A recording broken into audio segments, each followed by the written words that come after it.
The Search for Equity, the Role of Universal Screening in Identifying Gifted Students of Color, presented by Michelle R. Martin, Gifted Program Planner, Palm Beach County School District. This presentation aims to focus on the role that universal screening plays in providing equitable access to identification and instructional opportunities for potentially gifted students of color.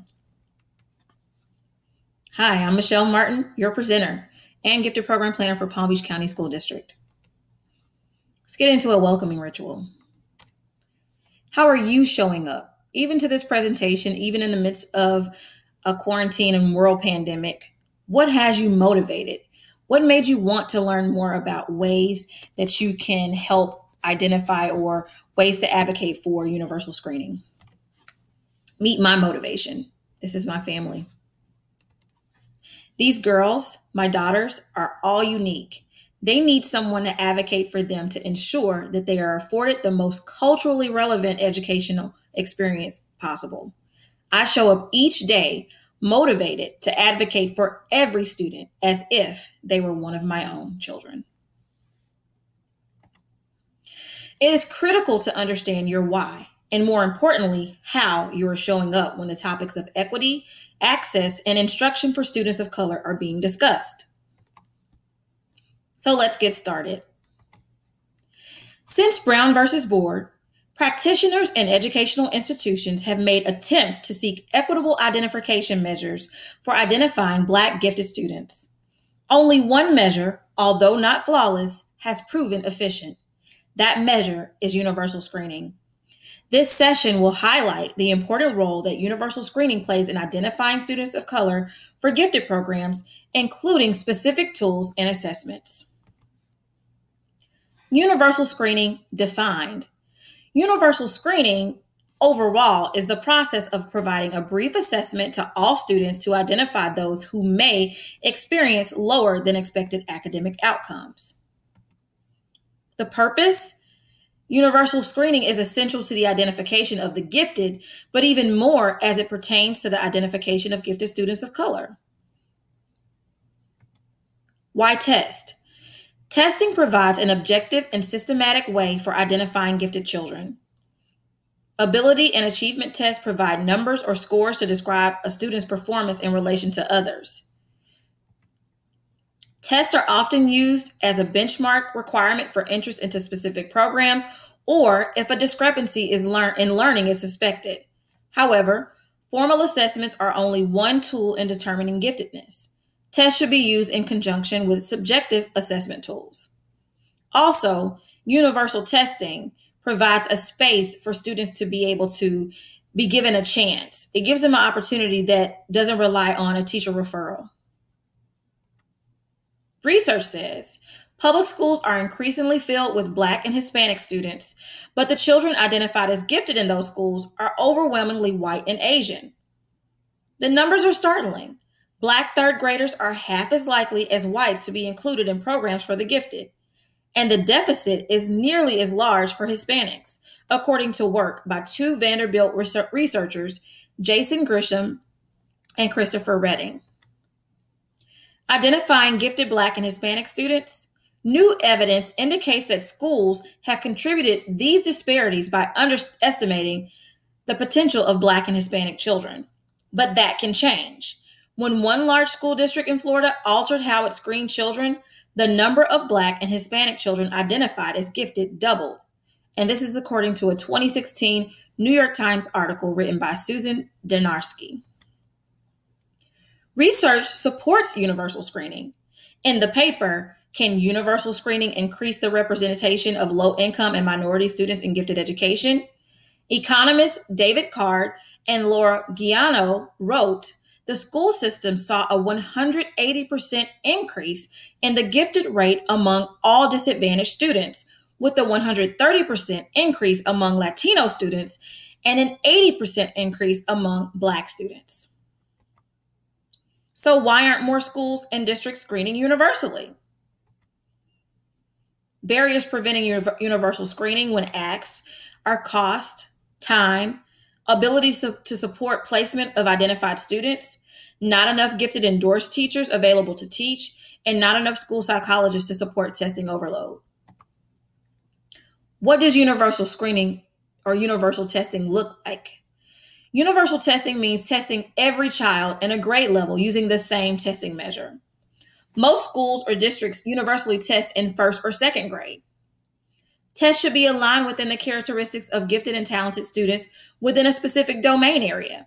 The variety of characteristics within the federal definition of gifted include intellectual, creative, artistic, leadership, and specific academic fields, require more than one assessment to identify. Quantitative instruments use scores to describe the student's performance in relation to others or the degree to which a student possesses a particular characteristic in relation to a standard level performance. Some of the options for screening are things like achievement tests. Achievement tests determine what the students already have learned and if they're more advanced than their grade level peers. They may be academic specific, like a math or a language arts standardized test, or things like the SATs, ITBS, SRA, or MATs. These assessments should not have a ceiling, so students are able to show off all of what they know. Tests specifically designed for the gifted population include test of mathematical abilities for gifted students or screening assessment for gifted elementary students, better known as SAGES. Then you have ability test. Intelligent quotient, IQ, or cognitive abilities test scores are also used to identify gifted and talented students. While these tests provide information for the intellectual domain, these tests are not helpful or not as helpful in identifying someone with creative, leadership, or other abilities.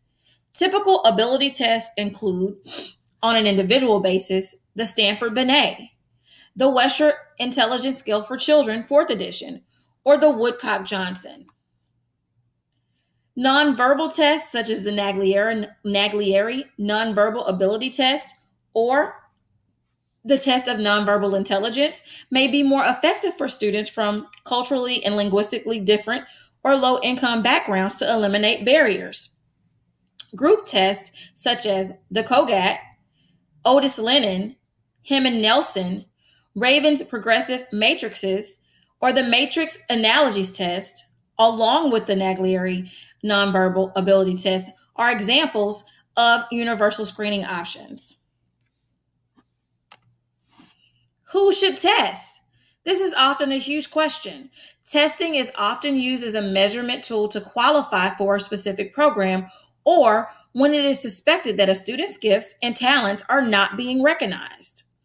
NAGC states that school-aged children are typically tested using group testing methods through their school's gifted and talented screening program. It is rare that any individual test of ability or achievement will be offered to gifted students by their school or district. On the one hand, NAGC said that it should be offered through the school's gifted and talented program, but that it's not really likely that it's going to be offered. So let's ask the question again. Who should test? The answer is everybody. In order for screening to not be viewed as a rare occurrence, it must be conducted consistently for everyone. So all students should be tested, with exception to those who have already been identified as gifted. How do we find more students of color, more gifted students of color? The answer is we have to look for them. Clearly, they're right in front of our eyes. So what role does universal screening play in the identification of students of color? Universal screening is essential to identifying more gifted students of color. We must advocate for universal screening in order to ensure that all students are being given equitable access to gifted and or advanced programming. If we don't test them, they won't be referred.